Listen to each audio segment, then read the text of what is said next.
Assalamualaikum warahmatullahi wabarakatuh. Perkenalkan, nama saya Arjun Paiwa dari kelas 5B Agribisnis dengan NIM 18024050076. Baik, di sini saya akan menjelaskan atau memaparkan sedikit mengenai materi metode untuk penilaian kinerja. Untuk mengefisienkan waktu, langsung saja.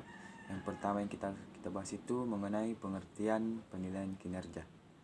Adapun pengertian dari penilaian kinerja, yaitu penilaian kerja merupakan suatu proses pengukuran organisasi dalam mencapai tujuan yang telah ditetapkan.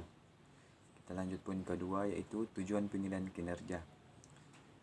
Penilaian kinerja juga bertujuan untuk mengevaluasi dan memberikan umpan balik pada karyawan yang akan mengembangkan karyawan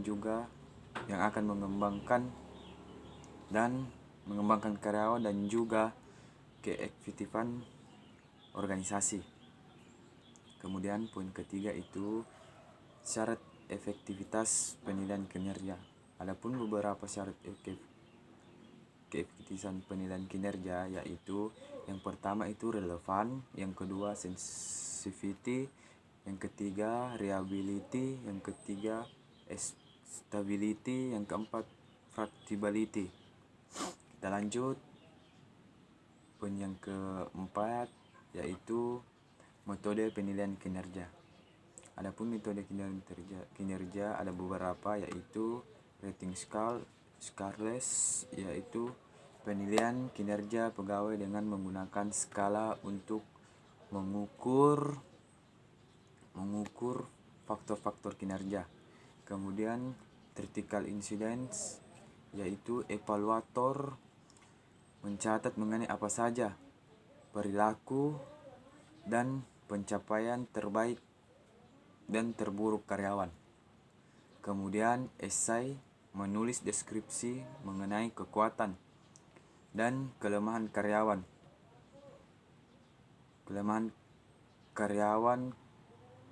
pada kinerjanya masa lalu. Dan potensi memberikan saran-saran untuk mengembangkan pekerja tersebut. Kemudian work standard. Metode ini membandingkan kinerja setiap karyawan dengan standar yang telah ditetapkan sebelumnya atau dengan tingkat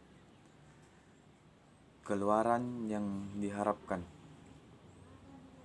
Kemudian ranking. Penilaian menempatkan seluruh pekerja dalam suatu kelompok sesuai dengan peringkat yang disusun berdasarkan kinerja secara keseluruhan.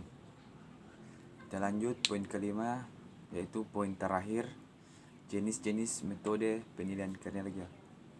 Jenis-jenis metode penilaian kinerja ada dua. Yang pertama, metode penilaian kinerja berorientasi masa lalu, yaitu dilakukan berdasarkan masa lalu dengan mengevaluasi prestasi kinerja di masa lalu. Karyawan dapat memperoleh umpan balik dari upah-upah mereka. Yang kedua, metode penilaian kinerja berorientasi masa depan, yaitu berfokus pada kinerja masa mendatang dengan mengevaluasi potensi karyawan atau menetapkan sasaran kinerja di masa mendatang secara bersama-sama antara pemimpin dan karyawan.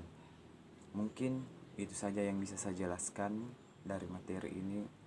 Kurang lebihnya mohon dimaafkan. Saya akhiri dengan wabillahi wa taufiq hidayat. Wassalamualaikum warahmatullahi wabarakatuh.